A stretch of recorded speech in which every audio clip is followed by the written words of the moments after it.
Michelle, thank you so very much for pulling a lesson together for me so that I can modify it for my CLD student. Absolutely. One of the things I'd like to know is, can you tell me a little bit about the lesson that you've prepared for me and the standards that it hits? Absolutely. And we all know right now that fidgets are the rage of our school and the nation. So our students are very familiar with this gadget. And so I thought this information would not only be interesting to them and keep them on topic, but they would also be able to engage in conversation and dialogue and debate about whether or not maybe we should keep them in school or maybe they shouldn't be allowed in school. So I think that overall that this will cover several standards that you're going to need.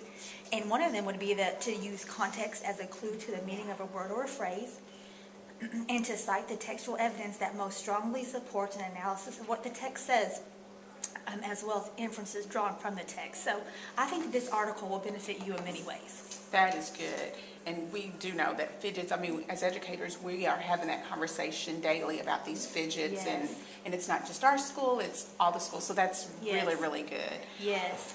Well, I'd like to tell you a little bit about my student. He is from Puerto Rico and he's been here since November. When he came, he spoke no English, and Spanish is the primary language in their home. Now, I do know that his mom does have an associate's degree, and she is a licensed cosmetologist. Wow. He is on grade level in his primary language, and so it looks to me that education is definitely a vital part of their home. Sounds like that. And so he's worked very hard. He's worked very hard. Over the last couple of weeks, I have seen his affective filter rise. I've seen a little bit more anxiety, and some of that could just be, we've been testing, those kind of things. So I have seen his affective filter rise. And so, especially the last few weeks, I've really been working hard to make sure that I implement things within the classroom that will lower his affective filter. Yes. He does have iPad Assistant, and so I will be looking to implement that as well into this lesson.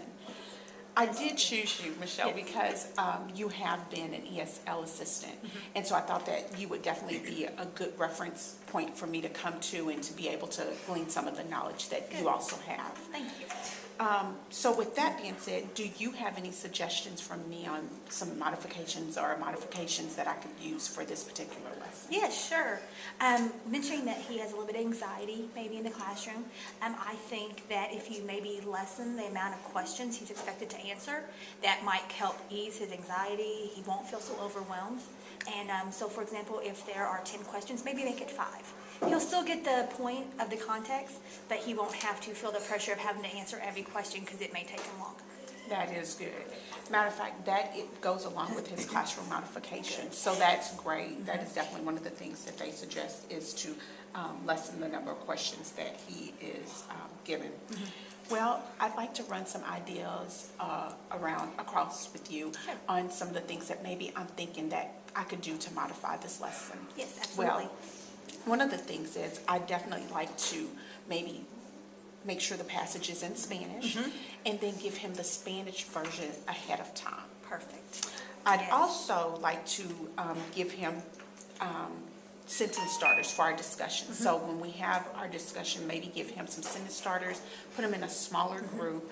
I do have another student in that classroom that is fluent in Spanish, and so maybe having them two in the same group would definitely lower his, his anxiety and those things. I agree. Yes, absolutely. On the writing prompt, I'm thinking that maybe I could allow him to write it in his native language and then use his iPad assistant to translate it in Google Translator. Perfect. Yes. So those are just some of the things. And then I'd like to also implement what you said about giving him fewer questions to answer at the end of the text. Yes, I think that's going to allow him to be very successful. So, okay, let's kind of go back over some of the things that we talked about. Okay. First of all, I'm going to translate it into Spanish and present that to him earlier, Absolutely. before.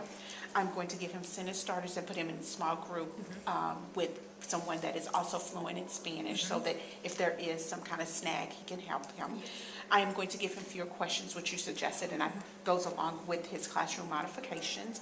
And on his writing prompt, I'm going to allow him to use his, put it in his native language and use his iPad to translate it in Google Translator. Perfect.